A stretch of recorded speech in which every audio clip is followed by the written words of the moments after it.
धीरूभाई अंबानी ने पकोड़े बेचे, पेट्रोल पंप पर काम किया और फिर धीरे धीरे ऐसे बन गए अरबपति। जो सपने देखने की हिम्मत करते हैं वो पूरी दुनिया को जीत सकते हैं, ये शब्द धीरूभाई अंबानी जी कहते हैं। बड़े सपने देखिए, क्योंकि बड़े सपने देखने वालों के सपने ही पूरे हुआ करते हैं, ऐसा धीरूभाई अंबानी का कहना था। धीरज लाल हीरालाल अंबानी, जिन्हें धीरूभाई अंबानी भी कहा जाता है, भारत के प्रसिद्ध उद्योगपति थे। धीरज लाल हीरालाल अंबानी ने 1966 में रिलायंस इंडस्ट्री की स्थापना की। धीरूभाई अंबानी ने 300 रुपये वेतन में काम किया, लेकिन जब धीरूभाई ने दुनिया से अलविदा किया उस समय उनकी संपत्ति 75,000 करोड़ रुपए से भी ज़्यादा थी। धीरूभाई ने जिस मेहनत से, ईमानदारी और लगन से तरक्की की है, उसी वजह से भारत का हर युवा उनसे प्रेरणा लेता है। धीरूभाई भारत ही नहीं, संसार के प्रेरणादायी व्यक्तित्वों में से एक थे। शुरुआती जीवन। धीरज लाल हीरालाल अंबानी का जन्म 28 दिसंबर 1932 को गुजरात के जूनागढ़ जिले के छोटे से गांव चोरवाड़ में हुआ था। उनके पिता का नाम हीरालाल अंबानी और माताजी का नाम जमुनाबेन था। धीरूभाई अंबानी के पिता एक शिक्षक थे। धीरूभाई के 4 भाई बहन थे। धीरूभाई का शुरुआती जीवन कष्टमय था। इतना बड़ा परिवार होने के कारण आर्थिक परेशानियों का सामना करना पड़ता था। इन्हीं सभी परेशानियों के कारण उन्हें स्कूली शिक्षा भी बीच में छोड़नी पड़ी। पिता की मदद करने के लिए धीरूभाई ने छोटे मोटे काम करने शुरू कर दिए थे। व्यावसायिक सफर। धीरूभाई ने पढ़ाई छोड़ने के बाद फल और नाश्ता बेचने का काम शुरू किया, लेकिन कुछ ज़्यादा फायदा नहीं हुआ। उन्होंने गांव के पास एक धार्मिक स्थल पर पकोड़े बेचने का काम शुरू किया, लेकिन यह काम पूरी तरह पर्यटकों पर निर्भर था। जो साल के कुछ समय तो अच्छा चलता था, बाकी समय इसमें खास फायदा नहीं था। धीरूभाई अंबानी ने इस काम को भी कुछ समय बाद बंद कर दिया। बिजनेस से मिली पहली 2 असफलताओं के बाद धीरूभाई के पिता ने उन्हें नौकरी करने की सलाह दी। नौकरी के दौरान व्यापार। धीरूभाई अंबानी के बड़े रमणीक भाई यमन में नौकरी किया करते थे। उनकी मदद से धीरूभाई को भी यमन जाने का मौका मिला। वहां उन्होंने 300 रुपये प्रति माह के वेतन पर पेट्रोल पंप पर काम किया।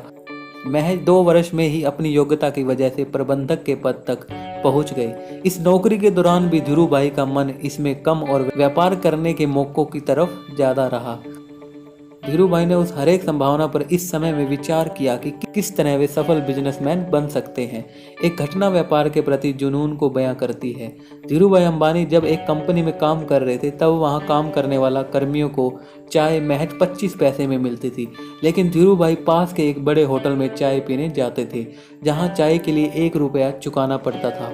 उनसे जब इसका कहा गया तो उन्होंने बताया कि उसे बड़े होटल में बड़े बड़े व्यापारी आते हैं और बिजनेस के बारे में बातें करते हैं, उन्हें ही सुनने जाता हूँ ताकि व्यापार की बारीकियों को समझ सकूं। इस बात से पता चलता है कि धीरूभाई अंबानी को बिजनेस का कितना जुनून था। कुछ समय बाद यमन में आज़ादी के लिए आंदोलन शुरू हो गए। इस कारण वहां रह रहे भारतीयों के लिए व्यवसाय के सारे दरवाजे बंद कर दिए गए।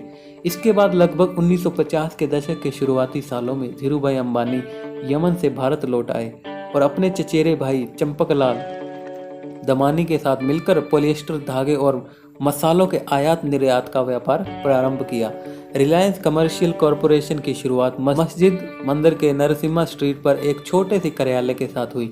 यहीं से जन्म हुआ रिलायंस कंपनी का। इस व्यापार के पीछे धीरूभाई का लक्ष्य मुनाफे पर ज़्यादा ध्यान न देते हुए ज़्यादा से ज़्यादा उत्पादों का निर्माण और उनकी गुणवत्ता पर था। इस दौरान अंबानी और उनका परिवार मुंबई के भुलेश्वर स्थित जय हिंद एस्टेट में एक छोटे से अपार्टमेंट में रहता था। वर्ष 1965 में धीरूभाई अंबानी और चंपकलाल दमानी की व्यावसायिक साझेदारी समाप्त हो गई।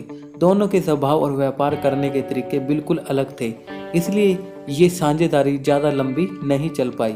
एक और जहां दमानी एक सतर्क व्यापारी थे, वहीं धीरूभाई को जोखिम उठाने वाला माना जाता था। इसके बाद धीरूभाई ने सूत के व्यापार में हाथ डाला, जिसमें पहले के व्यापार की तुलना में ज़्यादा हानि की आशंका थी, पर वे धुन के पक्के थे। उन्होंने इस व्यापार को एक छोटे स्टोर पर शुरू किया और जल्द ही अपनी काबिलियत के बलबूते धीरूभाई बॉम्बे सूत व्यापारी संगठन के संचालक बन गए। अब तक धीरूभाई को वस्त्र व्यवसाय की अच्छी समझ हो गई थी। इस व्यवसाय में अच्छे अवसर की समझ होने के कारण उन्होंने वर्ष 1966 में अहमदाबाद के नरोड़ा में एक कपड़ा मिल स्थापित की। यहाँ वस्त्र निर्माण में पॉलिएस्टर के धागों का इस्तेमाल हुआ और धीरूभाई ने विमल ब्रांड की शुरुआत की, जो कि उनके बड़े भाई रमणीक लाल अंबानी के बेटे विमल अंबानी के नाम पर रखा गया था। उन्होंने विमल ब्रांड का प्रचार प्रसार इतने बड़े पैमाने पर किया कि यह ब्रांड भारत के अंदरूनी इलाकों में भी एक घरेलू नाम बन गया। 1980 के दशक में धीरूभाई ने पॉलिएस्टर फिलामेंट यान निर्माण का सरकार से लाइसेंस लेने सफलता हासिल की। इसके बाद धीरूभाई सफलता का सीढ़ी चढ़ते गए। धीरूभाई को इक्विटी कल्ट को भारत में प्रारंभ करने का श्रेय भी जाता है। जब 1970 में रिलायंस ने आईपीओ जारी किया तब 58,000 से ज़्यादा निवेशकों ने उसमें निवेश किया। धीरूभाई गुजरात और दूसरे राज्यों के ग्रामीण लोगों को आश्वस्त करने में सफल रहे कि जो उनके कंपनी के शेयर खरीदेगा उसे अपने निवेश पर केवल लाभ ही मिलेगा।